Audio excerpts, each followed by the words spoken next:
The room around you grows quiet. The last hum of the day fades, and in its place only a soft glow remains, perhaps a lamp, perhaps a candle, perhaps the faint blue shimmer of a screen in the night. Let that light grow dim. Imagine, just for a moment, that it is not 2025 where you rest, but the year is 480 BC. Before you, the world looks different. The air carries the smell of wood smoke and olive oil lamps, not electricity. Shadows flicker across stone walls, and the silence is alive with crickets, with distant voices. With the creak of leather sandals on warm earth dot, you are in ancient Greece, a world of proud city-states, each clinging to its independence, each ruled by its own traditions, yet bound together by language, by gods, and by a shared fear of a vast empire pressing in from the east. The Persians have come, their armies so countless that storytellers say they drink rivers dry. But tonight, you are not a king, not a general, not a historian. You are simply yourself an ordinary Greek, called into extraordinary times. Soon, you will stand at the narrow pass of Thermopylae, the hot gates, where earth meets sea and fate itself pauses. For now, though, stay close by the fire. Breathe in the quiet. Let the light of the past settle around you like a blanket. In this story, you will walk where soldiers walked. You will feel the weight of bronze and wood upon your shoulders, and you will hear the thunder of armies through the lens of dreams. So dim the lamps. Close your eyes. Together, we begin the journey into the ancient world. Before we march to Thermopylae, let us pause and look upon the world as it was. Greece, in the year 480 BCE, was not one kingdom, nor one empire. It was a patchwork of proud city-states, each as different as the voices of men gathered around. A fire dot in Athens, people spoke of democracy, debate, and ideas that danced like sparks in the night air. In Sparta, words were fewer, but discipline was iron, every man trained to stand, fight, and die for his homeland. Beyond them lay Corinth, Thebes, Argos, and dozens more small lands with their own gods, their own rivalries, and their own pride. The sea was their lifeblood. Ships carried olive oil, wine, and stories across the Aegean. Farmers tended fields of barley and vines, while shepherds guided goats along rugged hills. Life was hard, but life was rooted in tradition, in family, and in the favor of the gods. All of this every harvest, every song, every temple standing tall against the sky was threatened by a power so vast it seemed almost unreal. Persia, stretching from the plains of India to the mountains of Anatolia, was the largest empire the world had ever seen. Its king, Xerxes, prepared to march with an army so great that Greek storytellers swore the earth trembled beneath its weight. And you, listener, are caught in the middle. You are a Greek in this fragile land, aware that your home, your family, and everything you know may be swept away by the tide of conquest. But tonight, before the clash, we sit in that stillness, the hush before the storm breaks. Imagine the quiet of your village, the smell of bread baking, the laughter of children, the glow of lamps in the dusk. Soon the call to arms will come, and you will have no choice but to answer. For now, breathe deeply. The storm is gathering, but it has not yet struck. The calm cannot last. One evening, as the sun sets red across the hills, word spreads through your village like wildfire. Messengers have arrived, dusty, breathless, their voices urgent. The Persians are coming. Their ships darken the seas, their armies march across the land, and soon they will be at Greece's doorstep. Men gather in the square. Old warriors tell stories of Marathon, where years before the Persians were defeated, but everyone knows this new invasion is far greater. Farmers put down their tools, blacksmiths stop their work, and boys barely grown into men feel their hearts pound with both fear and pride. Your name is called. not as a request, but as a duty. You are to take up arms and stand with your brothers. Your family watches in silence, the faces of mothers, wives, and children, heavy with worry. They know what this call means. You may not return in the distance. The temple bells ring, summoning the faithful to pray. Sacrifices are made, smoke rising into the evening sky, asking the gods for favor, for strength, for protection. But even as the prayers are spoken, you know what awaits to stand at Thermopylae is to step into history. To march with King Leonidas and the warriors of Sparta is to face the might of the largest army ever assembled. And so you accept. The call is no longer just for Sparta, it is for all of Greece.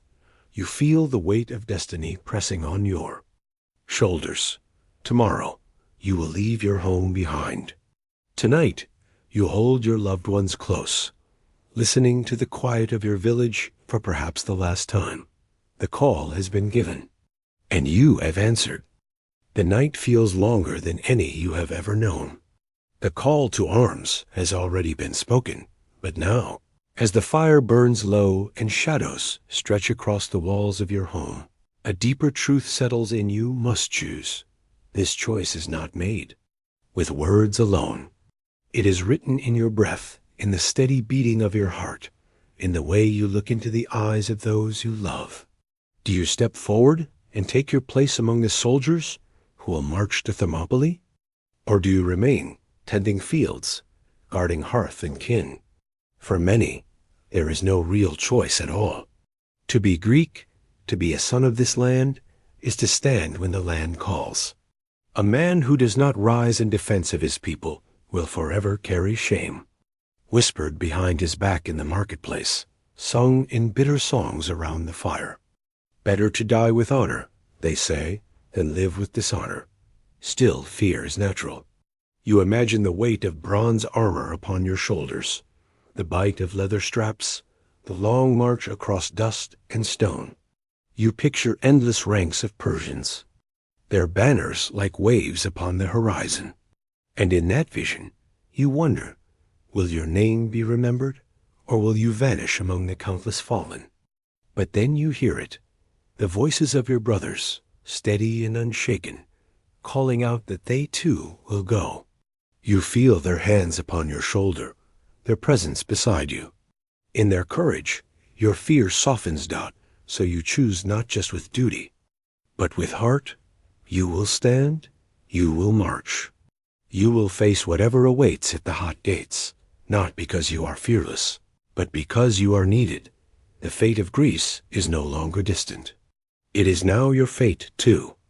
Before you can march beside them, you must first understand who the Spartans truly are. They are not like other Greeks. From the moment of birth, their path is chosen.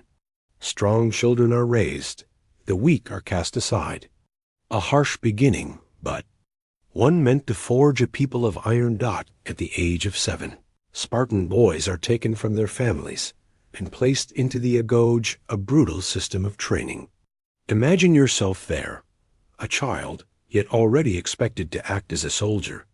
Your bed is straw, your cloak is thin, and your food is never quite enough. Hunger gnaws at your belly, but it is by design. You are expected to steal to survive, and if you are caught not for stealing, but for being careless, you are beaten without mercy. Each day is a lesson in endurance, running barefoot across sharp stones, wrestling under the hot sun, learning to fight not for glory, but for survival. Words are few, discipline is constant. To speak too much is weakness. To endure in silence is strength. By your teens, your body hardens, muscles built not by choice, but by necessity. Pain becomes familiar. Fear becomes a companion you learn to master. Brotherhood forms among you and your peers, a loyalty that will later hold the phalanx together like the stones of a fortress wall. At 20, the boy is gone. In his place stands a man lean, scarred, and unyielding, a Spartan who has been shaped not by comfort, but by suffering. who has learned that his life belongs not to himself, but to Sparta. And it is these men trained from childhood to fight, to endure, to obey that you will soon follow into Thermopylae. Warriors who do not fear death, because they have been living with it all their lives. Now imagine yourself no longer as a boy called from the village, but as a hoplite, a Greek heavy infantry soldier. This is the role you must step into. It begins with the weight of bronze. First, the helmet its cheek guards pressing against. Your face, the narrow slit for your eyes, forcing your vision forward. The world feels smaller, sound muffled, your own breath echoing inside the metal shell. Then the breastplate, bronze hammered to fit the chest, heavy across your shoulders, its weight always reminding you of duty. Upon your arm rests the hoplon, the great round shield from which you take your name.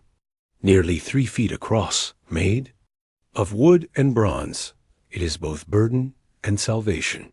It will catch arrows, spear thrusts, and the crushing push of enemy shields. Yet its weight bends your arm, makes every step harder.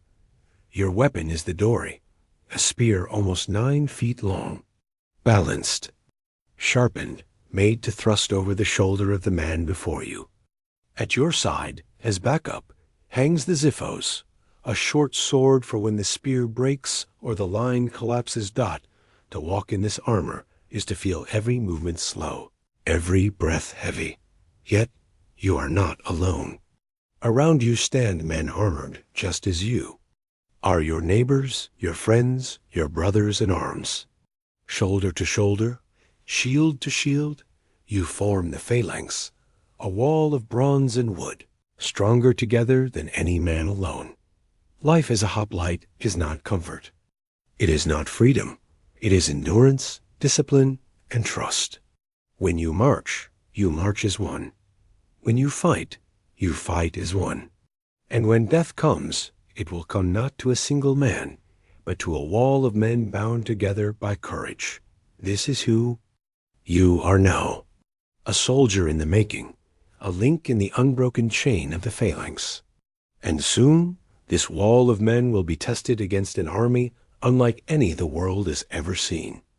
To be a hoplite is not to fight alone. Your armor may weigh upon your shoulders, but the true strength of a soldier comes not from bronze or iron. It comes from the man standing beside you. In the phalanx.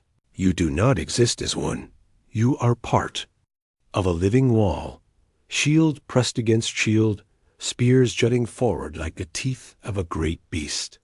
Your life depends on the man to your left, and his life depends on you. If you falter, if your shield slips, the wall breaks and death comes swiftly. This bond is unlike any other. In the nights before battle, you sit together by the fire, sharing bread, wine, and whispered stories. You laugh softly at old memories. You speak of families left behind, and sometimes you do not speak at all, because silence too can be a comfort when words are too heavy. In training, you have carried one another when strength gave out. In marshes, you have endured hunger and thirst together. In battle, you will shield not just your own body, but the body of your brother. His safety is your honor, and your courage is his shield. The phalanx is more than a formation. It is a brotherhood bound by duty, by loyalty, and by the unspoken promise, I will not leave you. And so, when the time comes to stand at Thermopylae, it is not only for Greece, not only for Sparta, that you fight. It is for the men whose shoulders brush against yours, whose voices rise with yours, whose fate is tied forever with your own. This is the heart of the hoplite. This is the bond that even death cannot break. Before a Spartan marches to war, there is more than just sharpening blades or polishing bronze. There is an oath solemn, binding, and heavy as stone. Picture the warriors gathered in the dim light of a temple, the smoke of burning offerings, curling into the night sky. The priests chant softly, calling upon the gods Zeus, Athena, Ares, to witness what is about to be spoken. The air is thick with incense, and every heart beats with the weight of what must be promised. You raise your right hand, and together with your brothers you swear, not for yourself, not even for your family, but for Sparta. You vow never to desert your post, never to surrender, never to bring shame upon your homeland. The words are simple, yet they press upon your chest like armor you cannot remove. For to break this oath is worse than death. Death can claim your body, but dishonor lingers forever, staining your name and your bloodline. The elders remind you, return with your shield or upon it. It is not just a saying, it is the truth by which every Spartan lives. To return without your shield means you fled, abandoning your brothers. To be carried home upon it means you fought to your last breath, and in that sacrifice, your honor is preserved. In this moment, the choice is sealed.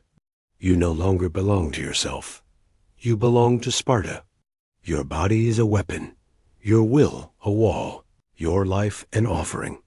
And though fear whispers in your ear, though shadows creep in your heart, the oath holds you steady. You are no longer just a man. You are a soldier sworn to stand until the end. The day arrives. The temple bells fall silent, the prayers complete. Now comes the sound of footsteps, the rustle of cloaks, the creak of leather straps pulled tight around armor. The march has begun. You sling your shield across your arm, spear resting against your shoulder, the weight pressing down like a constant reminder. This is no longer training, no longer ceremony. This is war. Around you, the line stretches hundreds of men, Spartans and allies alike, each bound together by the same oath, the same destiny. The road north is dry and dusty. Each step sends up little clouds of earth, clinging to your sandals, coating your throat. The sun beats down, hot and relentless, yet the march does not slow. The rhythm of boots striking ground becomes like a drumbeat, steady, unyielding. Villages pass by, some cheer, some weep. Mothers hold children close, elders raise their hands in blessing, and all know what it means to see Spartan warriors on the move. To them, you are not just men. You are a shield for all of Greece. At night, army camps beneath the stars. Fires burn low, and the voices of soldiers drift through the dark, soft laughter, whispered prayers, the clink of bronze as weapons are tended. You lie awake on hard ground, staring at the sky, wondering how many more nights you will see before fate catches up. And yet, within you, a strange calm grows. The fear is still there, but it is joined by purpose. Every step northward is a step into history, a step closer to the place where you will stand against an empire. Soon, the narrow pass of Thermopylae will rise before you. Soon, the hot gates will become your battlefield. But tonight, you march, shoulder to shoulder, a single heartbeat moving ever forward. Days of marching finally bring you northward, where the mountains lean close to the sea. The air changes here, salt from the water mixing with the sharp sulfur scent of hot springs bubbling from the earth. This place is called Thermopylae, the hot gates. The sight before you is both strange and awe-inspiring. To your right, the waters of the Malian Gulf stretch out, shimmering beneath the sun. To your left, steep cliffs rise like stone walls, jagged and immovable. And between them lies the narrow pass, no wider than a road, funneled tight by nature's hand. Steam rises from cracks in the earth, curling like ghostly fingers into the sky. The rocks are stained with minerals, and the smell of heat clings to everything. It is as though the land itself breathes here, restless, waiting. You stand still for a moment, realizing the truth. This place is a fortress not built by men, but carved by the gods themselves. An army as vast as Xerxes cannot spread wide. Here, their numbers will mean little in such a narrow throat of earth. Here a few can hold against many. Around you, voices murmur. Soldiers take in the landscape, eyes narrowing with recognition. This pass is not just ground, it is destiny. This is where the Persians must be stopped. This is where your oath will be tested. That night, as campfires flicker against the rising steam, you feel both fear and reassurance. The pass is small, but the task is great. And though the shadow of the Persian army stretches ever closer, here, at Thermopylae, you sense that even the impossible might be made real. The hot gates wait, and you wait with them. Thermopylae is not just a pass, it is a trap set by the land itself. Stand here, and you will see why. The mountains fall steeply on one side, jagged walls of stone that no army can climb in haste. On the other, the sea presses close, its waves licking at the narrow strip of earth. Between them lies a throat so slim that no more than a few dozen men can fight side by side. God, imagine Xerxes' vast host, tens of thousands, perhaps more than 100,000 marching toward you. In open fields, their numbers would be endless, their ranks a tide that no wall could withstand. But here, at Thermopylae, the tide is forced into a stream. No matter how many come, they must enter shoulder to shoulder, funneled into the jaws of this narrow gate. The ground itself adds to the defense. The hot springs seep through the soil, turning parts of the earth to soft, slippery clay. Soldiers unused to the terrain stumble, while the defenders, familiar with every rock and slope, hold firm. Above all, the narrowness means that courage, not numbers, decides the day. A few hundred men can become a wall, holding back thousands. Spears can strike over shoulders. Shields can press together so tightly that not even an arrow can find a gap. To stand here is to know both hope and doom. Hope, because the gods seem to have given Greece a natural fortress. Doom, because once you take your place in this pass, there is no retreat. The mountains at your back, the sea at your side, you can only move forward or fall where you stand. This is the geography of Thermopylae. It will not give you victory, but it will give you the chance to make your stand, and in that stand, perhaps, to make history. Night falls over Thermopylae. The cliffs loom as dark silhouettes. The sea glimmers faintly beneath the moon, and steam still rises from the hot springs like whispers from the earth. Here, at the narrow pass, the Greek soldiers begin to settle. Campfires flicker to life one by one, orange sparks dancing upward into the night air. The flames push back the shadows, but only just. Around each fire, warriors gather, close shields resting on the ground, helmets set aside, cloaks pulled tight against the evening chill. You sit among them.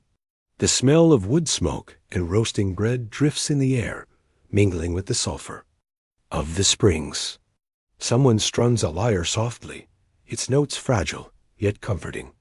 Laughter breaks out in quiet bursts, though it fades quickly, as if men are careful not to disturb the heavy silence pressing all around.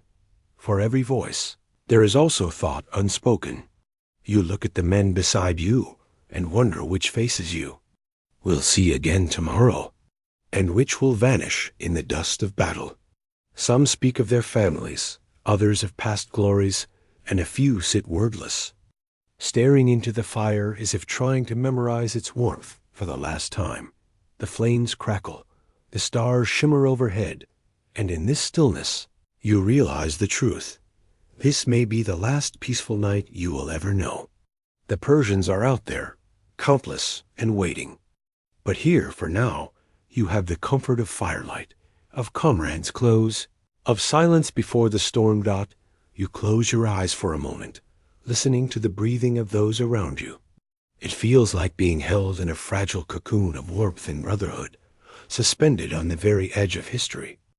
As the camp settles, you notice that not all faces around the fire carry the same mark of Sparta. Some wear different cloaks, different helmets, different accents in their voices. You are not alone here. The pass of Thermopylae is guarded not just by Spartans, but by allies from across Greece. The Thespians sit nearby. They are not warriors by birth like Spartans, but artisans, farmers, and townsfolk who chose to stand here. Their numbers are small, yet their courage shines bright. They have no illusions. Most know they will not return home. Still, they have come, willing to give their lives for freedom. Then there are the Thebans, quieter, less certain. Some say they were forced into this alliance, their loyalty questioned even now. You watch their faces in the firelight some carry. Pride, others hesitation. In their eyes, you see men caught between duty and doubt. From other corners of Greece come more. Phocians, familiar with the mountain trails, chosen to guard the hidden paths. Locrians, sworn to defend their homeland. Each group brings its own story, its own fears, its own reasons for standing here. Around the fires, voices mingle. Some boast, some whisper prayers, some simply sit in silence. Yet in this moment, beneath, the same stars and the same looming shadow of Persia, all differences blur.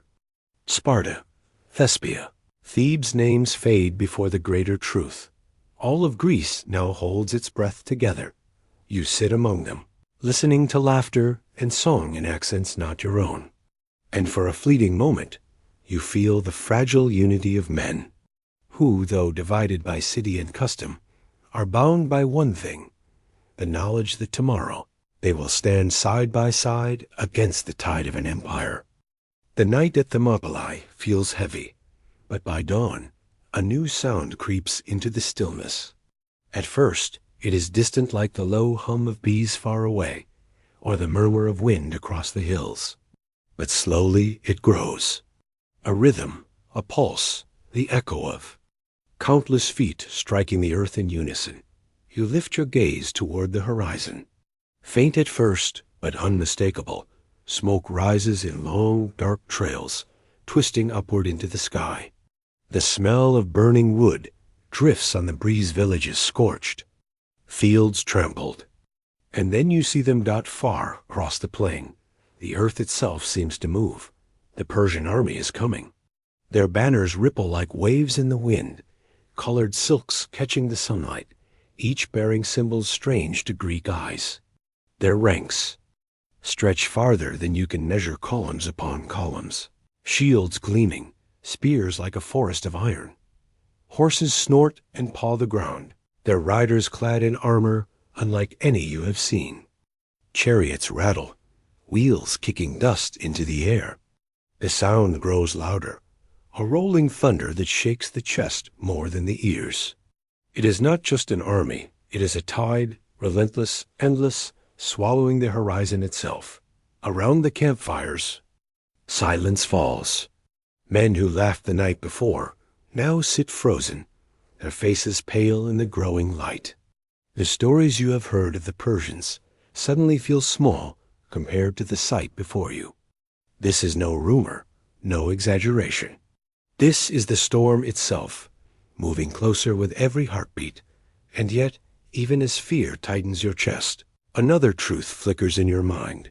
Here at Thermopylae, the pass is narrow, the cliffs high, the sea close. Here, numbers lose their meaning. If Greece is to stand anywhere, it is here. The shadows of Persia creep ever nearer. And you wait at the gates. To face the Persian host is to face more than an army. It is to face the will of Xerxes, king of kings. Imagine him now, far from the dust of the battlefield, seated beneath a canopy of silk, the air heavy with perfumes and the sound of flutes. Around him stand guards in jeweled armor, servants carrying golden vessels, scribes recording every word he speaks. His presence is not only that of a ruler, it is that of an empire made flesh. For Xerxes commands a realm unlike anything the Greeks have ever known.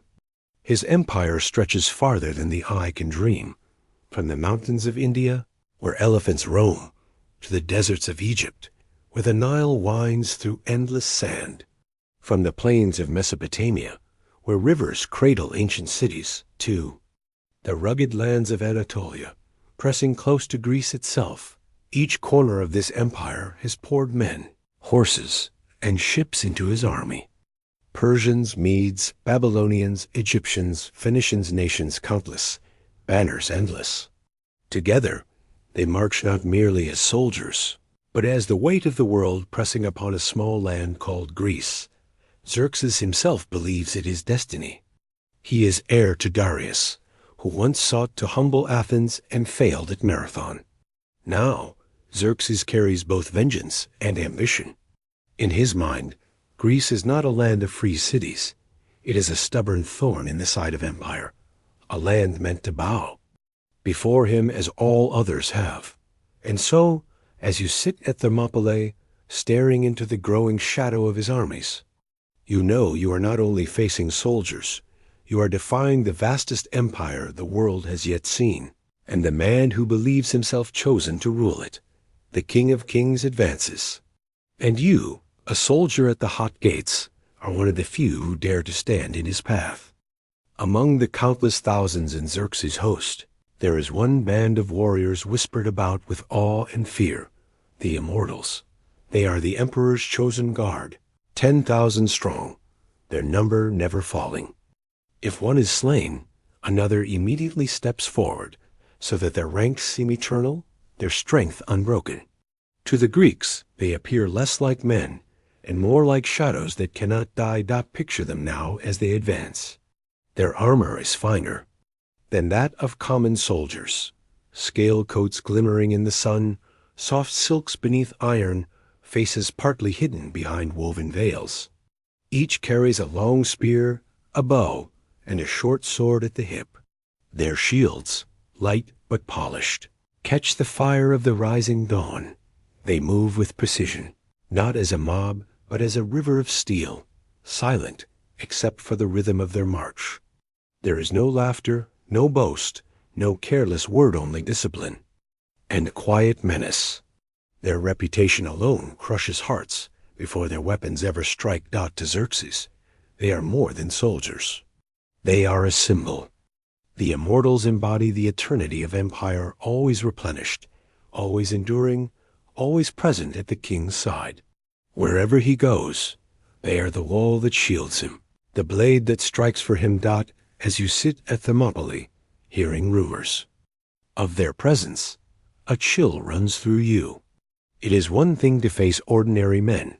It is another to stand against a force that the world calls immortal. And yet, within you burns a small defiance. They may be 10,000, and they may be called deathless, but even they must bleed. And at the hot gates, they will soon learn that Spartans do not bow, not even before immortals. The Persian host is not one people. It is a living tapestry of nations, drawn together beneath the banner of Xerxes. To see it is to glimpse the vastness of the empire itself. Look closely, and you will notice the differences. Here march Medes and Persians, clad in scale armor and carrying wicker shields, their spears gleaming in the light. Beside them, Babylonians advance, bows strung tight, their quivers heavy with arrows.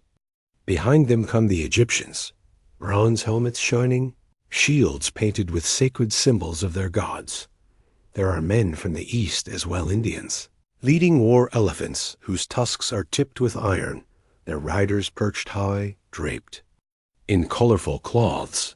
From the north, Scythians ride swiftly on horseback, their bows curved, their arrows deadly, their cloaks fluttering in the wind.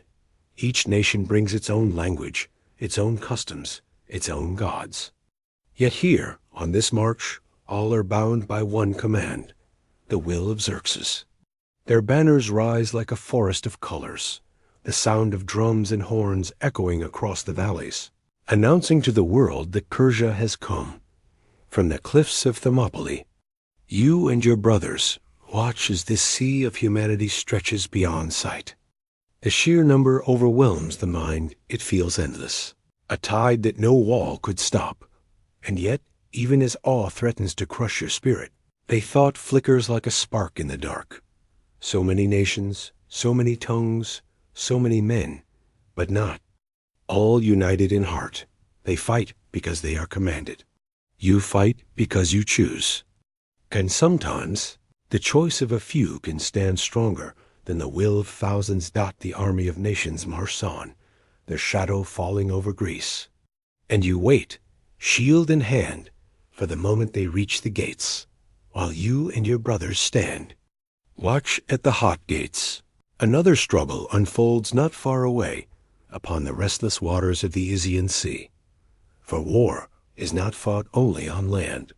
There, at a narrow strait near Artemisium, the Greek fleet waits.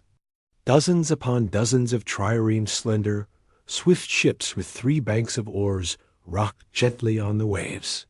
Their wooden hulls creak, sails furled, as warriors of another kind prepare for battle. These are sailors, rowers, marines, men of Athens, and Corinth and Aegina, bound together by the same cause that holds you here. Across the water, the Persian fleet looms vast and terrible. Hundreds of ships, perhaps more, stretching across the horizon like a forest of masts. Their sails are bright with colors, their prows carved into shapes of lions, bulls, and winged creatures. The sea seems too small to contain them. Day after day, the ships clash. Bronze rams smash into wooden sides, oars shatter, men plunge into the waves, the cries of the drowning mixing with the crash of surf. The Greeks, though fewer, fight with cunning. They know these waters, the shifting winds, the hidden currents. Where numbers fail, knowledge and discipline hold firm. For you at Thermopylae, the sea battle is unseen, but not unknown. Messengers bring word by night news of victories, of losses, of storms, scattering Persian ships upon rocky shores. These tidings are more than news. They are lifelines. If the fleet falls, the Persians may land behind you.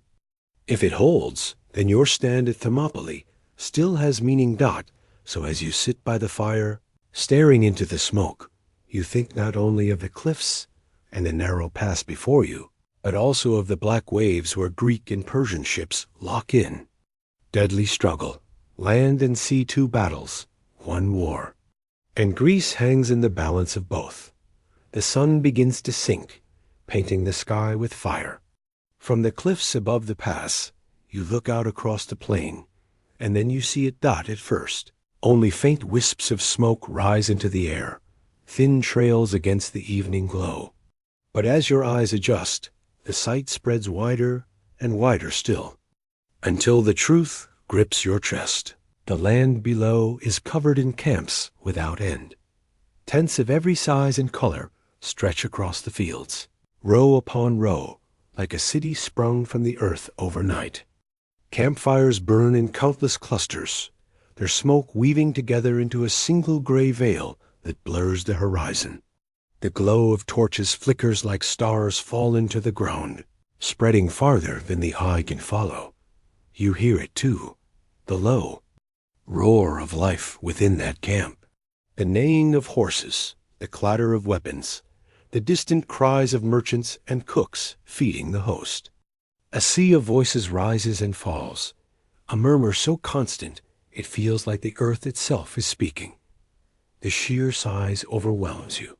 For every man beside you at Thermopylae, there seem to be 100 below. Their numbers press upon the land like an ocean, vast and endless, threatening to drown everything in its path. Some of your comrades fall silent, their faces pale in the firelight. Others whisper prayers beneath their breath. For though the pass is narrow, though the cliffs are high, the reality of what is coming is now laid bare.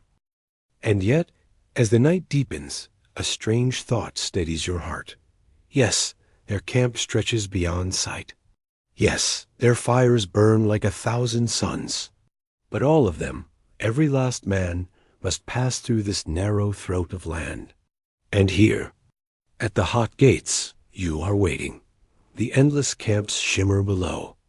And above them, on the cliffs, you grip your shield tighter, breathing slowly, preparing for what dawn will bring.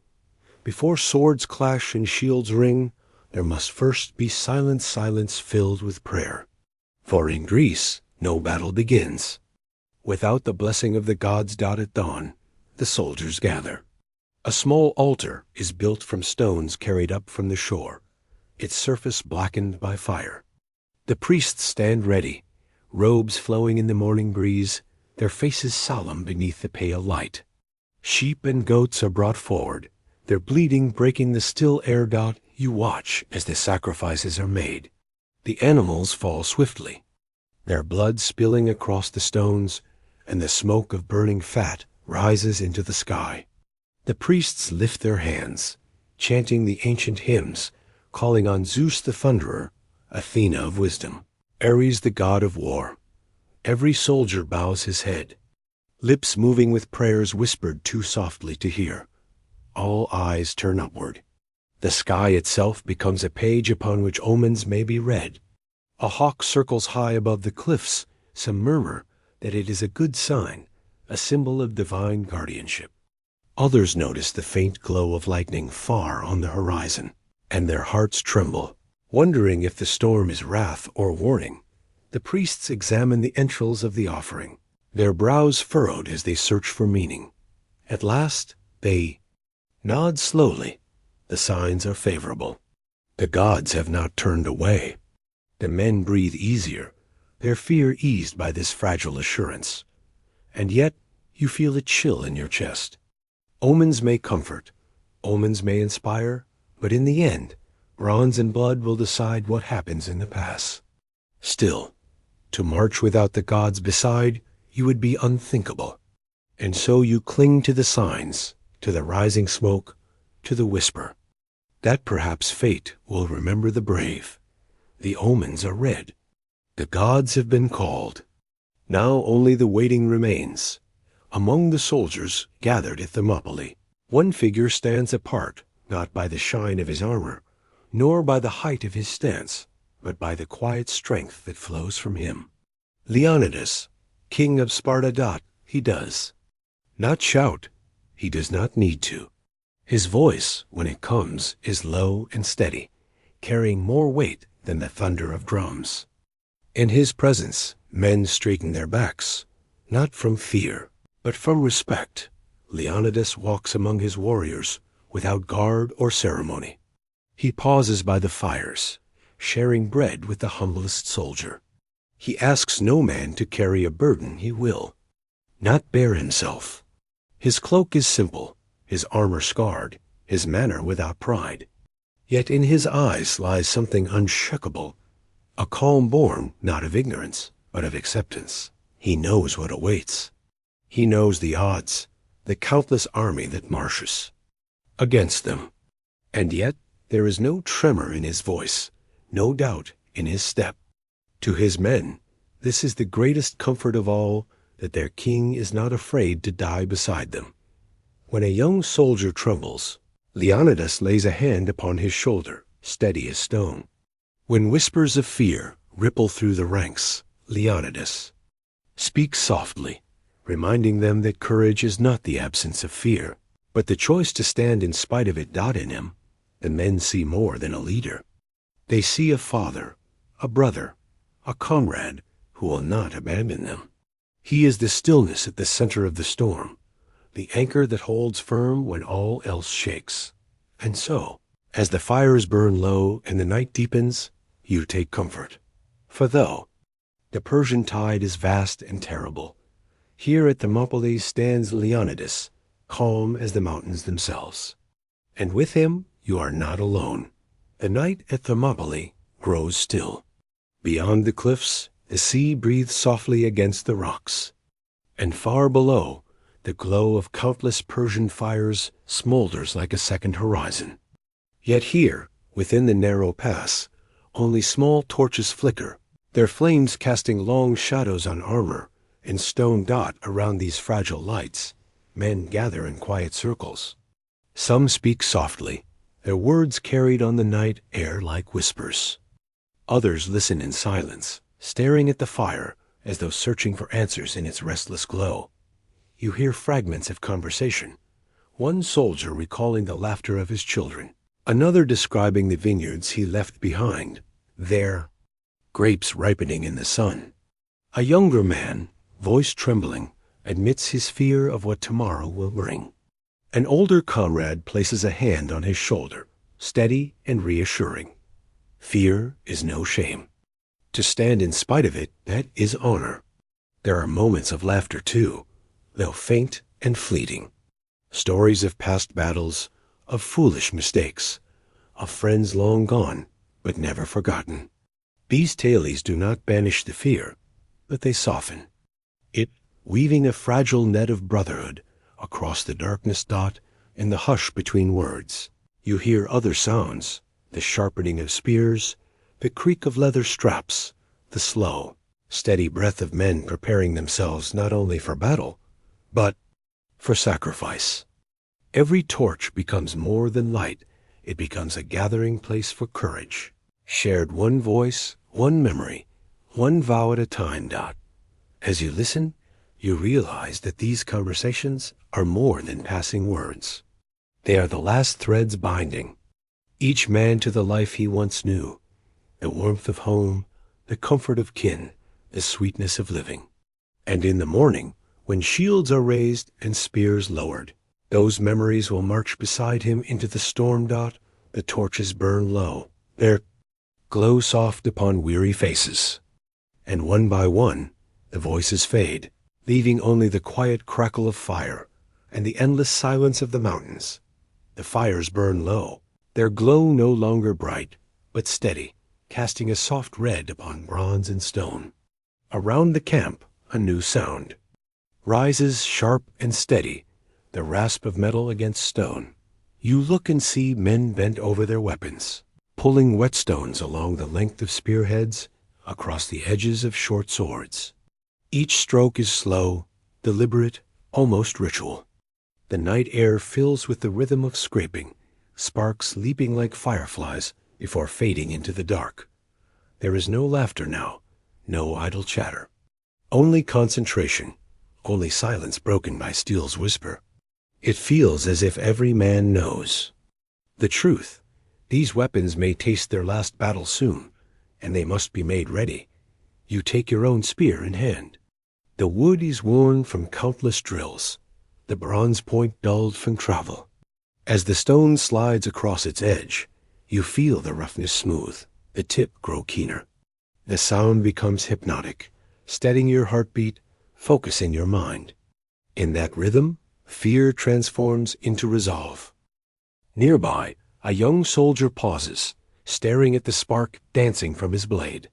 His lips move in a quiet prayer, asking the gods to let his weapon strike true. An older warrior sits beside him, nodding softly, as though the sharpening itself is a kind of offering a promise that when the moment comes, no hand will falter. The night deepens, the rasp of stone continues. It is not the roar of battle, not yet, but it is its echo, a rehearsal of what is to come. Each stroke of metal carries with it the weight of tomorrow, the clash, the cries, the storm that waits at dawn.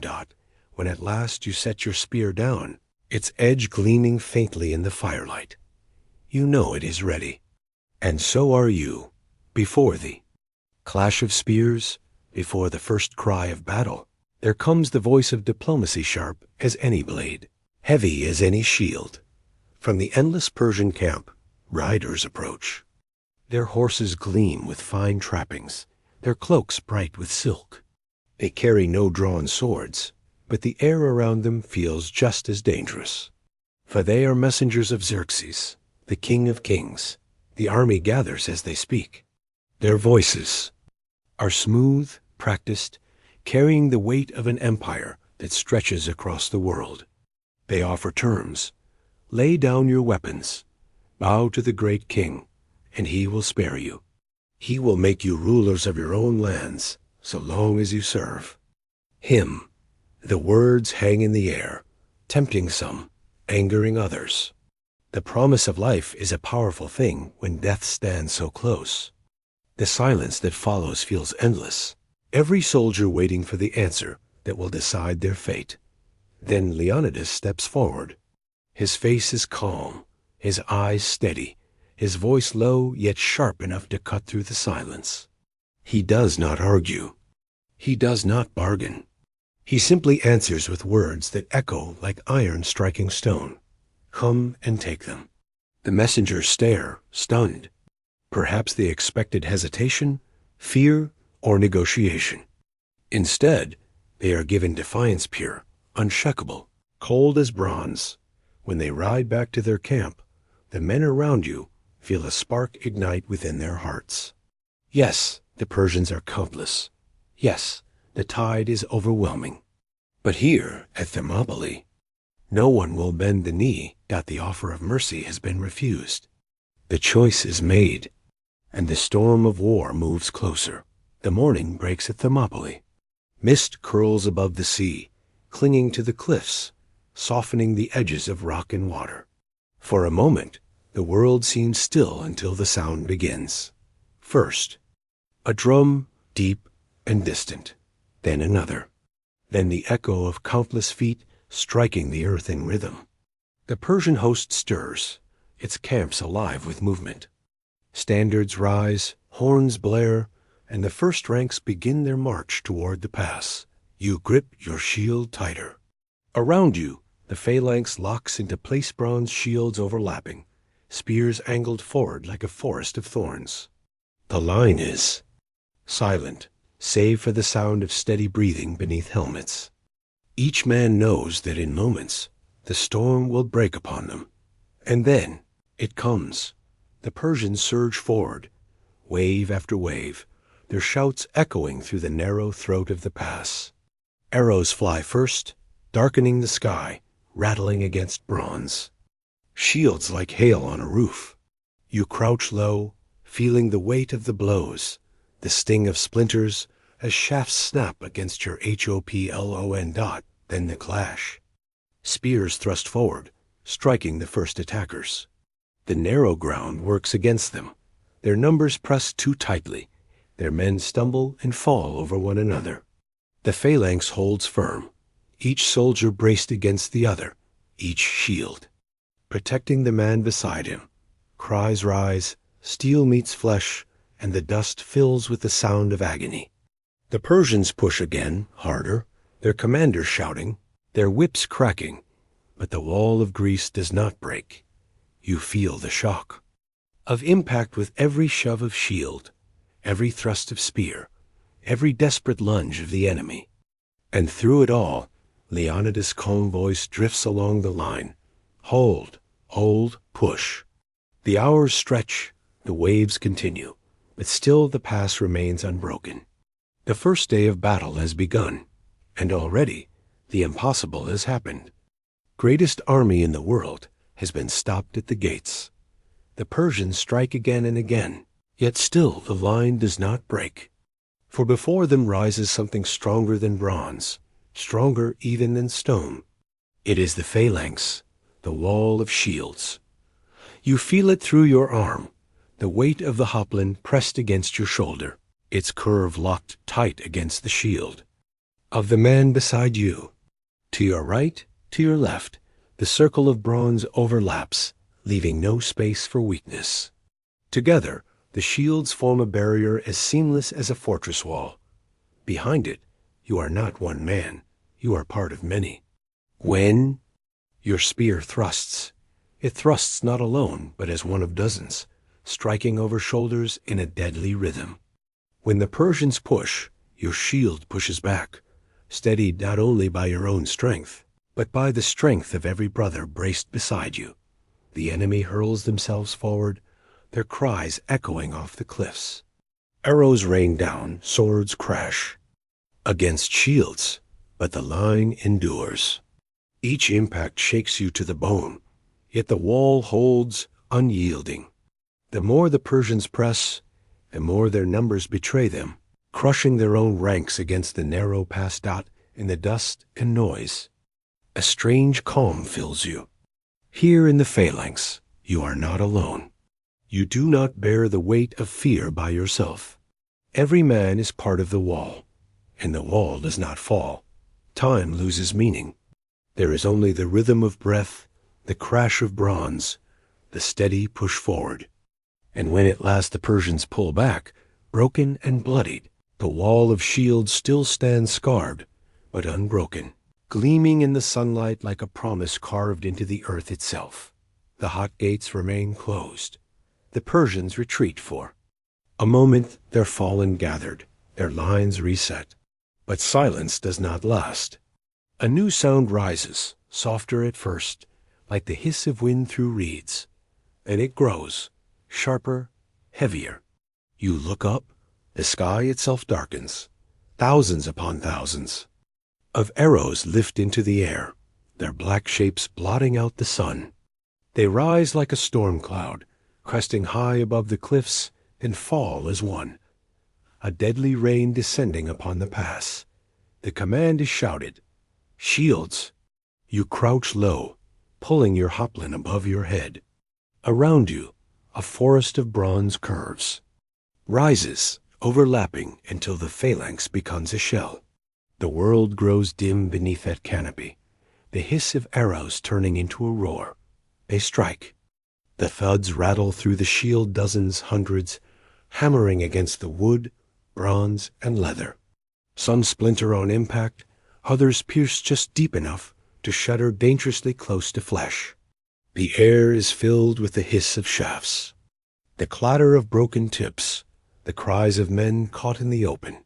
Yet beneath your shield you endure. The line endures. And when at last the rain ceases, the ground around you is littered with arrows, sticking from earth and armor like a forest of death. A murmur ripples through the men. Someone laughs softly, repeating a jest whispered the night before. So many arrows, they say, they will blot out the sun. Then we shall fight in the shade. The words bring a fragile smile, even as your arms ache from the weight of the shield. The storm has passed, but the day is not yet done.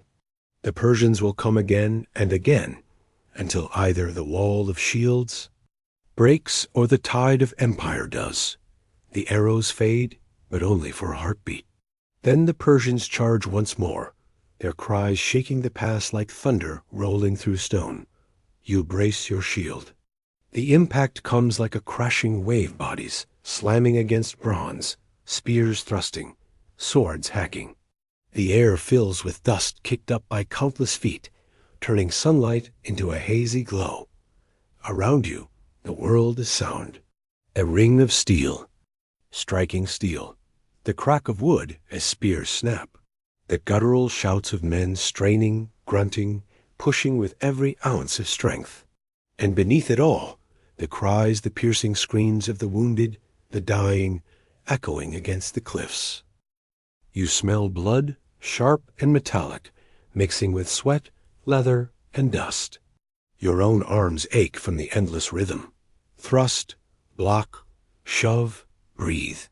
The line bends, but it does not break. Every man leans into his brother, the wall of shields. Groaning but holding firm. The Persians fall in heaps before you, yet still more come. Their commanders shout, driving them forward, their whips cracking above the roar. Men stumble over the bodies of their own fallen, trampled into the earth as the tide surges again and again. And in the midst of this chaos, time begins to blur. A moment feels like an eternity. A heartbeat stretches into an hour. You lose track of faces, friend and foe, alike swallowed by dust and blood. All that remains is the wall, the rhythm, the unending storm. Through the haze, Leonidas' voice rises once more, calm, steady, unshaken. It cuts through the screams like a lighthouse. Beam across a black sea. Hold the line. And so you do. Amid the cries, amid the chaos, amid the storm of death, you hold. The sun sinks low, painting the cliffs in red and gold, though the colors seem stained with blood. The first day is done. The cries of battle fade into silence, broken only by the moan of the wounded and the distant crash of waves. You lower your shield at last. It is scarred, heavy with dents and splinters, its bronze surface darkened with dust and blood. Your spear is notched, your arm trembling from the strain of endless hours of fighting. Around you, Men collapse where they stand, sinking to the ground as if the earth itself pulls them down. Fires are lit again, though they burn lower than before. Their smoke rises into the night, mingling with the sulfur of the hot springs, the scent of sweat, and the sharp tang of iron. Soldiers sit in silence, cleaning wounds with water, binding cuts with strips of cloth torn from cloaks. The air hums with exhaustion. Some whisper prayers to the gods, thanking them for survival. Others stare blankly into the flames, their eyes distant, already haunted by the faces of the fallen. A few attempt laughter, voices thin and cracked, trying to chase away the weight pressing upon every heart. You lie back on the hard ground, feeling every bruise, every ache, every cut. The stars above seem endless, cold and indifferent, watching silently as men bleed and die far below. Yet in their stillness you find a kind of comfort. The world continues vast and eternal, even as tomorrow promises more blood. Sleep does not come easily. When your eyes close, you see flashes, shields colliding, arrows falling, men crying out.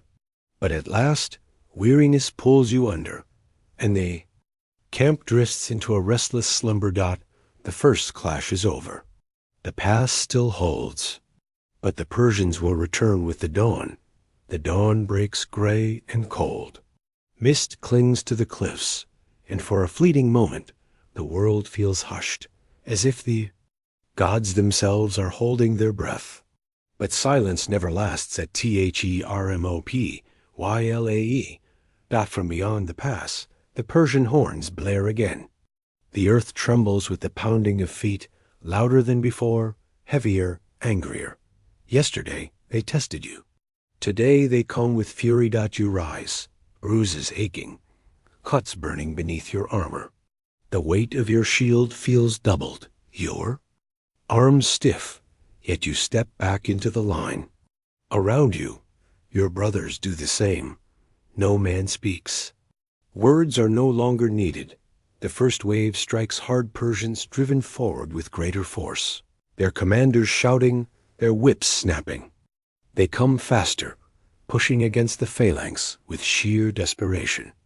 The clash is immediate, a thunder of bronze against flesh, shields grinding against shields. The dust rises thick, choking the air, turning the sunlight into a dim haze. Arrows whistle once more, spears break, swords flash in the narrow space. The cries of the wounded echo, louder than before, mingling with the guttural shouts of men who refuse to yield. The Persians press and press, their numbers endless, their rage renewed. Yet still the line holds. You feel the shove of the man beside you, his shoulder against yours, his breath ragged in your ear. The wall does not break, because no one allows it to break. Hours stretch into eternity. Sweat stings your eyes, blood slicks the ground beneath your feet. But even as exhaustion claws at your body, a strange fire burns in your chest, the knowledge that against all odds, you are still here, still standing, still defying the empire of the world. As the sun climbs higher, the battle roars on. Day 2 has begun, and with it, the fury of Persia crashes once more against the unyielding wall of Greece. The second day burns hotter than the first. The sun climbs high, pouring its fire down upon bronze helmets and battered shields. Beneath your armor, sweat trickles, soaking the linen tunic, stinging your eyes, blurring your sight. The air is thick not only with heat, but with dust kicked by countless feet and the sharp scent of blood. Every breath feels heavy. Each inhale drags grit into your lungs. Each exhale mixes with the groans and cries of men, pressed shoulder to shoulder. The weight of your shield digs into your arm, your muscles trembling, yet you cannot let it drop not for a heartbeat. 2. Falter would leave your brother exposed, and in the phalanx, no man fights alone. The clash is endless. Spears jab and snap, sword edges glance off bronze, and the ground beneath you grows slick. You shift your footing, boots sliding against the churned earth, knowing that to fall would mean being trampled, crushed beneath the chaos. The Persians scream as they charge, their bodies crashing against the wall, but their fury only feeds your resolve. You feel the vibration of every impact travel through your shield, through your arm, into your chest. The rhythm becomes everything. Brace, shove, thrust, breathe. Time blurs. Minutes feel like hours, hours like days. Heat presses down like a second enemy, trying to sap your strength, to pull you into weakness. But the voice of Leonidas cuts through, steady and calm. Hold your ground. Push them back. And so you endure. In the heat, in the dust, in the press of bodies, you realize that battle is not a single clash of heroes, but a long burning test of endurance. To survive is not to fight the fiercest, it is to endure the longest. And still, the wall holds. The Persians fall back once more, their lines broken, their dead littering the narrow pass. For a brief moment, you breathe, the dust settling in, the hot wind. But then a murmur ripples through your ranks. Different banners are rising, silken and bright. They are here. The immortals. 10,000 strong, the king's chosen guard, advancing in perfect order. Their armor gleams with polished scales, their veiled faces unreadable, their steps unnervingly calm. Unlike the mobs before, they march without shouting. The silence itself feels heavier than battle cries. You grip your spear tighter. Around you, your brothers adjust their shields, the phalanx bracing once more. Every man knows this will not be like the waves that came before. These are not conscripts, driven by whips. These are soldiers honed for war, disciplined as steel, said to be deathless. The clash comes sudden and sharp. Their spears thrust with practiced precision. Their arrows rain down in volleys that darken the sky. They press forward with relentless force, slipping into gaps, testing the line with skill and patience. Air fills with the clang of bronze on bronze, the hiss of blades, the groan of shields grinding together. You feel the impact in your bones, the shove of bodies, the sharp sting as an arrow glances off your shoulder. The immortals do not falter. They flow like a river, endless, disciplined, unyielding. Yet the phalanx holds. For every step they press forward, the wall pushes back. Spears dart, shields slam, swords flash in the narrow space. Men cry out, some fall, but the line does not break. And slowly, impossibly, the immortals stumble. Their numbers cannot spread in the narrow pass. There, precision falters against the unbroken wall of Greece. Their reputation shatters against the stone cliffs and the bronze shields that will not yield. When at last they fall back, their silence is broken by cries of pain.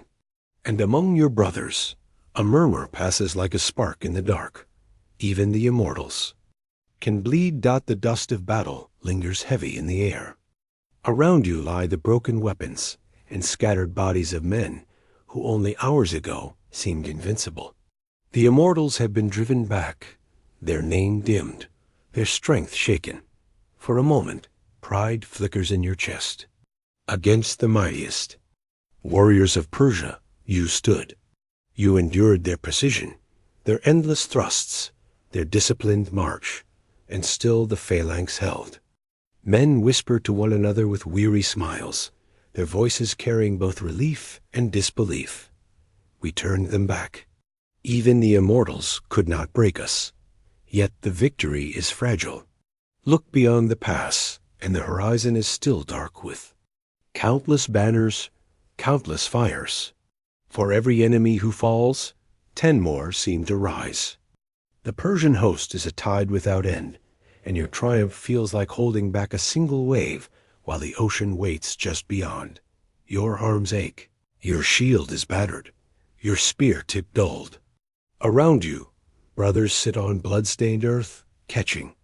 Their breath, binding wounds with strips of cloth torn from cloaks. The smiles fade quickly, replaced by silence, by the knowledge that this was only one battle among many yet to come. The Persians regroup, their horns echoing once more, summoning. Fresh ranks forward. You can already see them moving, their armor flashing in the sun, their drums beating like a heartbeat that will not stop. Yes, you have won a small victory. Yes, you have shown the empire that even the strongest can stumble. But the waves are endless, and tomorrow they will crash upon you again, harder, heavier, unrelenting. You close your eyes for a moment, holding on to the pride, holding on to the fire. Small victories may not win the war, but they are all that stand between you and despair. Darkness settles once more over Thermopylae. The fires burn lower than before, their glow flickering weakly against battered shields and tired faces. The second day has ended, but its weight still lingers in the bones of every man. You sit by the fire, your body aching from the unending clash. Bruises throb beneath your armor, cuts sting with every movement, and your arms feel heavy as stone. Yet it is not only your body that is weary, it is your spirit. Around you, men tend to their wounds in silence. Some whisper brief prayers to the gods, their voices trembling. Others stare into the flames without speaking, their eyes distant, as though they are already halfway into the realm of shadows. The conversations tonight are softer, fewer. A young soldier clutches a token from home, a strip of cloth, a carved charm, turning it over in his hands, as though it might protect him from what dawn will bring. An older comrade murmurs stories of past battles, his voice calm, almost fatherly, as if weaving comfort into the smoke. You close your eyes, but the day does not leave you. You see flashes in the dark, the press of shields, the rain of arrows, the cries of men falling into dust. Sleep comes in fragments, broken by sudden jolts of memory. Above, the stars shine cold and endless. They seem so far removed from this narrow pass, from blood and sweat and mortal fear. And yet, their stillness reminds you of something eternal, that courage, too, can outlast death. The second night at Thermopylae is not filled with laughter or boasting. It is filled with quiet reflection, with the silent acceptance that tomorrow will bring greater trials, perhaps even the end. And so you breathe deeply, letting the fire's warmth and the murmur of your brothers steady your heart. For though darkness whispers of death, dawn still belongs to the living. Not all enemies wear the armor of Persia. Sometimes the sharpest blade is hidden in the heart of your own land. On the second night at Thermopylae, while the Greeks rest, bruised and weary, a man slips into the Persian camp. His name is Ephialtes, a Greek, not a foreigner. He is no soldier, no hero, but a man driven by greed, fear, or perhaps the bitter ache of ambition unfulfilled. To Xerxes, he offers a gift greater than gold, knowledge. For Ephialtes knows of a narrow mountain trail that winds above the cliffs, a hidden path that circles behind the hot gates. Once used only by shepherds and hunters, it can now serve as the knife in Greece's back. The Persians listen. They reward him with promises, riches, favor, safety. And so, torchlight flickers as immortals march quietly into the mountains, guided by the hand of betrayal. Meanwhile, in your camp, you know nothing of this treachery. The fires burn low. The men whisper prayers. Some dream uneasy dreams. You believe the pass is safe, that the cliffs protect your rear, that tomorrow will be another day of holding the line. But high above, in the silence of the dark hills, footsteps echo. The enemy climbs, step by step, closer to the trail that will seal your fate. History will remember Ephialtes not as a man, but as a shadow, a name cursed for all time. For in his choice, brave men will be trapped, and the tide of Persia will find its way around the unbreakable wall. Betrayal has entered Thermopylae. And though you do not yet know it, dawn will bring more than battle. It will bring doom. The dawn comes pale and gray. The men rise stiffly, bruises aching, shields scarred, but still their spirits cling to hope. They believe the past remains secure, that today will be another day of defiance. But then a messenger arrives. His face is drawn, his breath ragged, his eyes dark with dread. He kneels before Leonidas and speaks the words every soldier fears. The Persians have found the mountain path at first. Silence grips the camp. The words seem unreal, too heavy to believe. But Leonidas does not flinch. He listens, his expression calm, his gaze steady, though in his heart he surely feels the weight of fate settling upon his shoulders. The hidden path has been betrayed. The immortals march even now through the hills, their footsteps carrying them behind the Greek position. Soon, the hot gates will no longer be a shield, they will be a trap. Leonidas gathers his captains. His voice is quiet, measured, without panic. He tells them what must be done. Some forces will be dismissed, allowed to retreat, so that Greece will not lose all her sons in a single stand. Others, those who remain, will fight to the last. The men listen, their faces lit by the cold morning light. Some nod, accepting the fate with grim resolve. Others lower their eyes, hearts torn between duty and the desire to live. Yet Leonidas speaks with the calm of one who has already chosen. He knows there is no escape, and he will not run. The news spreads slowly, a whisper through the camp. We are surrounded. The words hang heavy in the air, like a storm cloud pressing down. Fear stirs in the hearts of men, but alongside it, something else begins to grow. A strange, quiet pride. For if this is to be the end, then let it be an end worthy of song. The news spreads through the camp like a cold wind. The Persians are coming from behind. The hidden path is lost. Betrayal has done its work. Now Leonidas must choose who will stay, and who will go at dawn. He gathers the leaders of the allied forces. His face is calm, his voice steady, but his words are heavy as stone. He tells them the truth. The past cannot be held forever. To remain is to die. To leave is to live and fight another day. Some protest, their pride wounded at the thought of retreat. Others bow their heads, torn between honor and duty to their families. Leonidas does not argue. He simply commands, go home. Carry this story. Tell your people that Sparta and her allies did not yield the Thespians refused to leave. Though not born to war, though few in number, they choose to stay, knowing full well it means death. The bands remain as well, though some say it is by compulsion rather than choice. Together with the 300 Spartans, they form the band who will fight to the end. For those who depart, the parting is bitter. Brothers in arms clasp hands one final time, their eyes saying what words cannot. Promises are whispered promises to tell. Wives, mothers, and children, that their men stood bravely, that they did not falter. You watch as the allies march away, their figures shrinking in the distance, leaving behind only a small, solemn band. The pass feels emptier now, the silence heavier. But among those who remain, there is no wavering. Each man knows what awaits, and each has accepted it.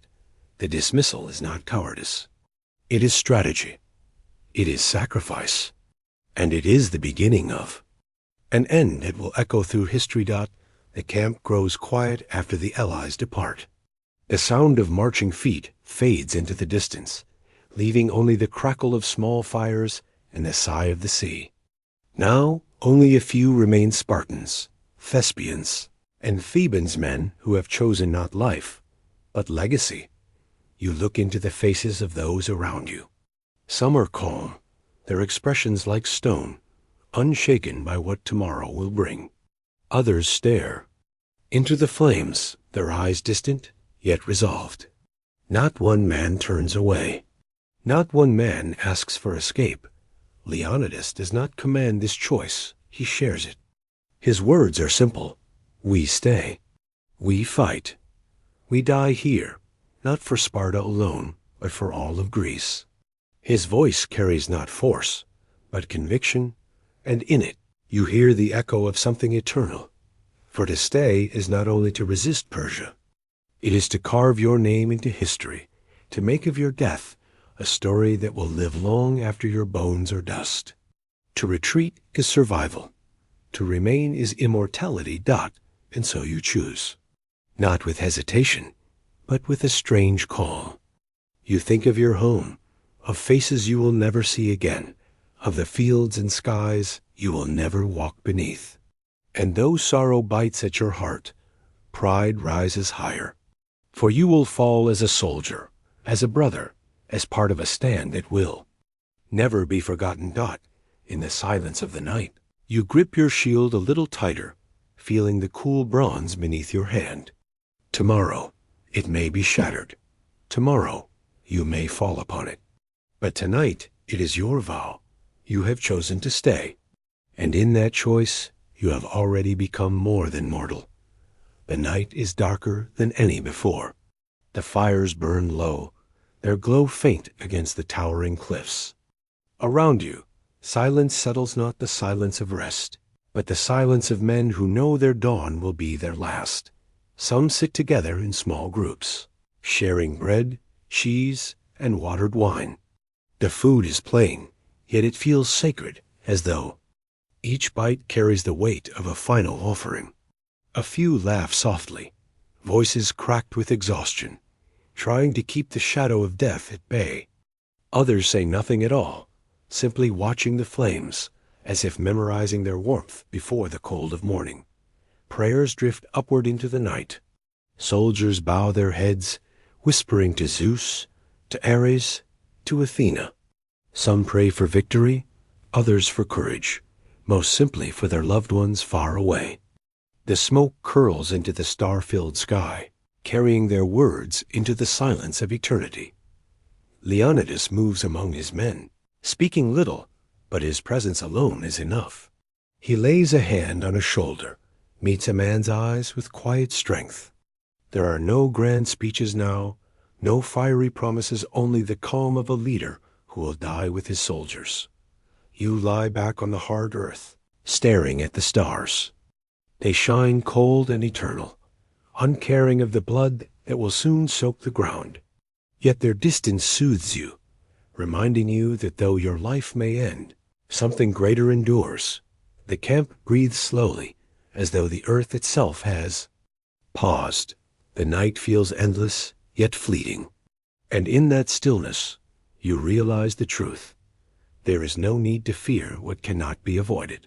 The dawn will come, and with it, the end. For now, there is only quiet. The quiet before the storm. Quiet before the end. The first light creeps slowly over the mountains, pale and cold. There is no warmth in this dawn, no birdsong rising with the sun. Only the stillness of a world waiting for blood. You rise stiffly from the hard earth. Your body aches, your wounds burn, yet strangely, your heart is steady. Around you, the men move in silence, fastening armor, lifting shields, gripping spears. There is no rush, no panic. Each gesture is deliberate, almost peaceful, as though everyone already knows what is coming. The sea shimmers faintly under the morning light, calm and endless, a cruel contrast to the storm gathering within the pass. Beyond the cliffs, you hear it, the low rumble of drums, the cry of horns, the distant roar of countless voices. The Persians are coming. This time, not in waves, not in tests, but in final, crushing force. Leonidas stands at the front, his cloak stirring in the breeze, his face calm as ever. He does not need to speak. His very presence is enough, a reminder that the king will fall beside his men, not behind them. You glance at your brothers one last time. Their faces are weary, but their eyes shine with something unbreakable. Number one speaks of home anymore. No one dreams of survival. The only thought is to stand, to fight, to leave behind a story that will never fade. The sun climbs higher, painting the rocks in pale gold. Shadows stretch long across the pass, like fingers, reaching out to claim you. And as the ground begins to tremble with the march of Persia's endless host, you grip your shield, steady your breath, and prepare to meet the end. The third day has begun, and with it, the last stand. The sound grows heavier with every heartbeat drums. Pounding, horns wailing, the roar of voices carried on the morning wind. Soon the truth becomes clear. The Persians are not only before you, they are behind you as well. From the cliffs above, a cloud of dust marks their approach. The immortals, guided by betrayal, pour down the hidden path, their spears and shields flashing in the sun. The narrow pass that once felt like a fortress now feels like a trap. You and your brothers stand in the middle, pressed between two tides. Ahead, the vast army surges forward, endless ranks filling the plain. Behind, the mountain path disgorges. More soldiers, their banners rippling, their cries sharp and triumphant. Some men draw in sharp breaths, fear flashing in their eyes. Others grip their spears tighter, jaws set like stone. There is no doubt anymore. There will be no retreat, no escape. Death comes from every side, and yet no one flees. Leonidas lifts his spear high, his voice calm and unbroken. Spartans, today we dine in Hades. The words ripple through the ranks, not with despair, but with fierce pride. The Persians advance from both sides, their numbers drowning the earth, their shadows stretching long across the pass. You feel the weight of it pressed down on your chest. Yet within that weight burns a strange fire. If the end has come, then it will not be met with silence. It will be met with steel, with courage, with defiance. The wall of shields tightens. Spears lower. All around, the earth shakes with the march of thousands. And in the center of it all, you stand encircled but unbroken. The battle rages like fire in dry grass, fast, furious, unstoppable. From every side, the Persians press. In, their numbers unending, their cries shaking the cliffs. Shields splinter, spears shatter, and the phalanx bends beneath the weight of 1,000 blows. In the midst of the storm, one figure stands like a pillar: Leonidas, king of Sparta. His cloak is torn, his armor dented, but his eyes burn with the same calm fire that has steadied you since the first day. He does not stand behind the line. He is in it, fighting shoulder to shoulder, his spear striking with deadly precision, his shield bracing the wall. The Persians know him. They see the king, and they surge toward him, desperate to cut down the heart of Greece's defiance. Wave after wave strikes at him, but still he stands, driving them back, his voice carrying. Above the chaos. Hold, push, for Sparta. Then it happens. A spear finds its mark. The blow is sudden, sharp, unrelenting. Leonidas staggers, his shield slipping, his body folding beneath the weight of the wound. For a heartbeat, the world seems to pause. The cries of Persians fade, the clash of bronze softens, and all that remains is the sight of a king falling to the dust. A shout erupts from the Greeks, raw and thunderous, a sound of grief and fury entwined. You feel it surge through your chest, your arms, your very soul. The king is fallen, but his spirit has not. His death is not an ending, but a spark, igniting the hearts of every man who still breathes. The Persians cheer, believing victory is at hand. But they do not understand. For in that moment, Leonidas becomes more than a man. He becomes a memory, a legend, a fire that no death can extinguish. You grip your spear tighter, tears and rage burning together. Your king has fallen, but you will not let him fall alone. Leonidas has fallen. The dust rises around him, his cloak dark with blood, his spear slipping from his grasp. For a heartbeat, the pass feels silent, then the Persians surge forward with a roar, desperate to seize the body of the Spartan king. But the Spartans do not yield with cries torn from their throats. They throw themselves into the fray, shields crashing, swords flashing in the morning light. Every man knows what is at stake. To lose Leonidas' body is to lose more than a king. It is to lose the symbol of Sparta itself. You push forward with the line, the press of men so fierce you can scarcely breathe. Spears jab, swords strike, shields slam into shields. The dust stings your eyes. Blood slicks the ground beneath your feet. Persians fall in heaps, but still they come, clawing, reaching, trying to drag the king's body away. Around Leonidas, the fight becomes a storm. Men die without hesitation, throwing their lives like stones upon the tide. Thespians stand shoulder to shoulder with Spartans, their faces grim, their blades red, fighting not for glory now, but for honor. You see the king's form on the ground, his figure half buried beneath the clash of bodies. Again and again, the Persians reach for him, but each time, a Greek shield smashes them back. A Greek spear drives them down. The struggle is savage, desperate, unending. Hours seem to blur into heartbeats.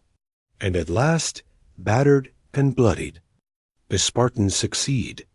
They lift Leonidas' body from the dust, carrying him back into the line, away from the grasp of the enemy.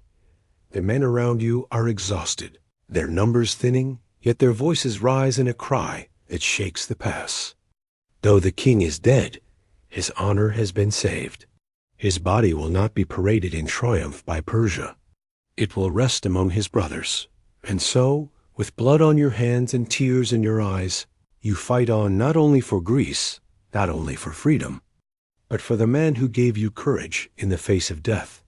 The battle surges like a storm with no end. The Persians press from every side, their numbers endless, their fury unbroken. Your arms ache, your breath comes ragged, but still you raise your shield. Still you thrust your spear. Then, with a sharp crack, the shaft splinters in your hand. The bronze tip snaps away, lost in the chaos. Around you, others cry out as there. Spears shatter, broken by the crush of bodies and the endless strain of combat. The phalanx, once a forest of long spears, becomes a wall of men gripping only fragments of wood. Shields splinter under the relentless pounding, bronze edges torn, wood cracked through. You feel each blow shake your arm to the bone, your shield now more scar than weapon, and so the battle closes in. No longer fought at a distance, it becomes a brutal struggle face to face. Swords are drawn short, sharp, desperate. You swing yours in tight arcs, the clang of iron against iron ringing in your ears. When the blade chips, you use the edge. When the edge dulls, you use your hands. The air reeks of sweat and blood. Men grapple in the dust, pushing, clawing, striking with fists, with helmets, even with teeth. The ground is slick, every step a struggle, every movement a fight for breath. In the chaos, you realize the weapons may break, the shields may fail, but the will of the men does not. Spartans, Thespians, and allies fight on with whatever remains stone. Wood, bare hands, each heartbeat another act of defiance. The Persians see the cracks in your line, but they do not see surrender. Even in ruin, the wall still stands. Even with splintered shields and broken spears, you fight on. And the hot gates echo with the sound of warriors who will not bow, not even when everything in their hands has turned to fragments. The pass is choked with bodies. Dust and smoke hang heavy in the air, the cries of the dying echoing off the cliffs. The phalanx is broken now, not for lack of courage, but for lack of numbers. Too many have fallen. Too few remain. And yet, those who live do not scatter. They do not flee. Instead, they gather close, shields raised, backs pressed to one another. Together, They form a circle, a last ring of warriors, unbroken even as death closes in. You feel the man beside you lean into your shield, his breath ragged, his body trembling with exhaustion. Another grips your shoulder, steadying himself, steadying you. In this circle, no man is alone. Each stands for the other. Each breathes for the other. The Persians surge forward, surrounding the ring like waves crashing upon a rock. Arrows fall, spears jab, swords slash, but the circle holds. Every strike is answered. Every man fights not for survival, but for honor, for the story that will outlive his body. The ground beneath your feet is slick with blood. The air is heavy, thick with the smell of iron and smoke. Yet in the midst of it, there is a strange calm. You know the end is near, but you also know this: you will not meet it alone. The circle tightens, shields locking, blades flashing in the narrow space. Each man becomes a wall, each wall becomes the circle, and the circle becomes unbreakable. Though your bodies weaken, your will burns brighter than fire.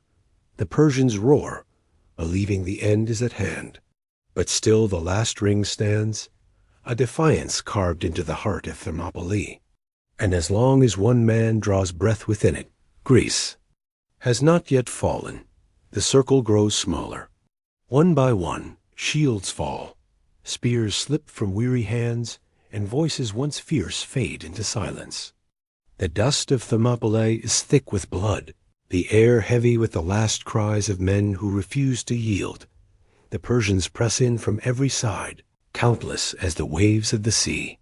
Yet even in their final moments, the Spartans and their allies fight on. With broken blades, with shattered shields, even with bare hands, they do not surrender. Each heartbeat becomes an act of defiance. Each breath a final offering to Greece. You look around and see faces you have known since the march. Began brothers who trained, laughed, and bled beside you. Their eyes are fierce, their jaws set. Though death stands a hand's breadth away, none turn to flee, none beg for mercy. All stand as one. At last, the Persians break through. The circle collapses. Men fall where they stand, their bodies forming a wall even in death. You feel the weight of the final strike, the world spinning as the ground rushes up to meet you. The sound of battle fades, replaced by silence, by the beating of your own heart slowing in your chest. And in that silence, you realize something. Though your body falls, though your name may fade, your stand will not be forgotten. The past may be lost, but the courage shown here will echo beyond this day, beyond this battle, beyond this life. The 300 are gone. Yet in their death, they have become eternal. Thermopylae is drenched in blood, but from that blood, a legend is born. The battle is over. The cries have faded. Only silence lingers now, heavy and unbroken, filling the narrow throat of Thermopylae. Smoke drifts lazily from dying campfires, curling upward into the pale sky.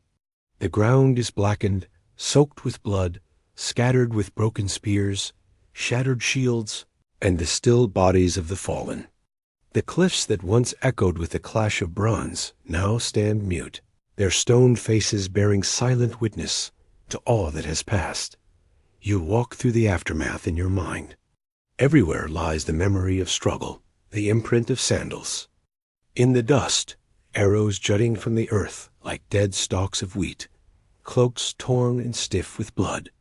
The air is thick with the bitter tongue of iron, the scent of smoke, the faint cries of wounded men too weak to rise.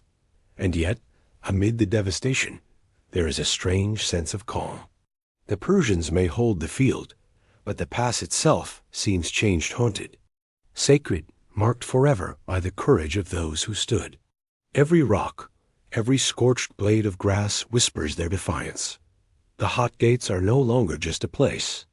They are a memory carved into stone, an echo that will not fade. The voices of the 300, the Thespians, the allies, they still linger here, carried on the wind, murmured by the waves. If you listen closely, you can almost hear them still. The steady chant of shields locking, the cry of men who chose to die free, the heartbeat of a stand that defied the empire of the world. Thermopylae is silent now. But the silence itself speaks. The dust has begun to settle.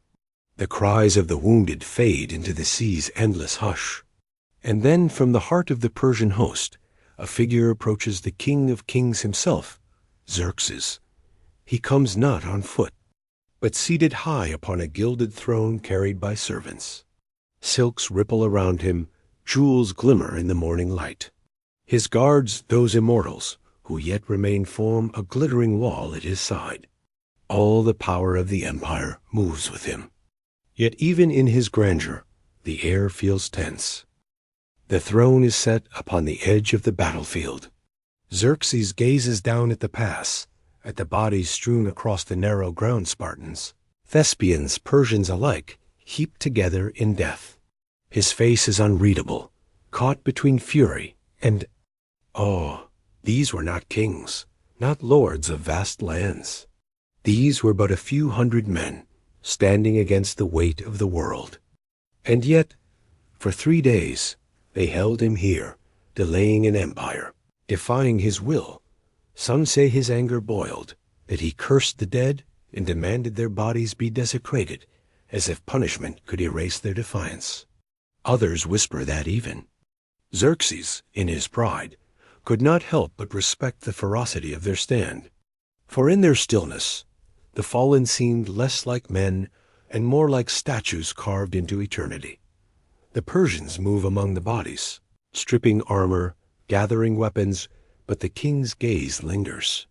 Perhaps he sees not only death, but a warning that courage cannot be counted like numbers, that will cannot be broken by whips. The King of Kings surveys the dead. And though the empire claims the pass, the silence whispers a truth he cannot silence. Thermopylae belongs to the fallen. Thermopylae is lost. The hot gates lie silent, filled with the bodies of the fallen. Yet the story of what happened here does not die with them. It begins to travel carried by survivors, by allies who were dismissed, by whispers on the wind, across valleys and mountains. From village to village, the tale spreads. They speak of 300 Spartans, of the brave Thespians who refused to leave, of men who faced death unflinching. They tell of Leonidas, the king who stood with his soldiers and fell among them in Athens. The story stirs the people. They hear of the stand and know that resistance is possible, that courage can hold even against endless numbers. In Corinth, in Aegina, in far-flung towns and scattered farms, the name of Thermopylae is whispered like a prayer, like a spark catching in dry grass. Mothers weep, wives mourn, children listen wide-eyed as elders recount the stand at the hot gates. But with the tears comes something else resolve. The Persians may march deeper into Greece, but they will not march unchallenged. The sacrifice at Thermopylae has turned despair into defiance. The message is simple, carved into memory by blood, that freedom is worth dying for, that a few can stand against many, that honor can outlast death. And so, while Xerxes commands his armies onward, he does not realize that the battle he has won has sown the seeds of battles he will lose.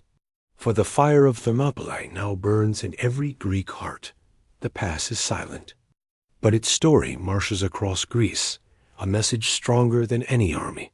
Centuries pass. The dust of battle has long since settled. The bodies return to the earth. The shields and spears turn to rust. Yet the name Thermopylae does not fade. It lingers, whispered across time, carried like a flame that never dies. Travelers pause at the narrow pass, staring at the cliffs and the sea. They see only stone and water, but in their minds they hear the echoes, the clash of bronze, the cries of men, the voice of Leonidas calling his warriors to hold. The air itself seems heavier, as if the earth remembers. Poets take up the tale, their verses carrying it across generations. Historians record it in scrolls, their words preserving not only the facts, but the spirit of the stand. Mothers tell their children, and the children grow into men who carry the story in their hearts. The legacy is not one of defeat. It is one of defiance, of courage that refused to bow before power. The Persians may have marched through the hot gates, but they did not break the will of Greece. In time, at Salamis and Plataea, Greece would rise again, and the seed of victory was planted here, in blood, in sacrifice, in the unyielding wall of 300. Even today, Thermopylae is remembered not as a place of death, but as a place of immortality.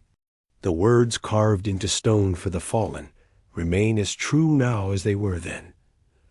Go tell the Spartans, stranger passing by, that here, obedient to their laws, we lie. The hot gates stand silent, yet eternal. And in that silence, the legacy of Thermopylae lives on an eternal flame, lighting the path of courage for all who come after.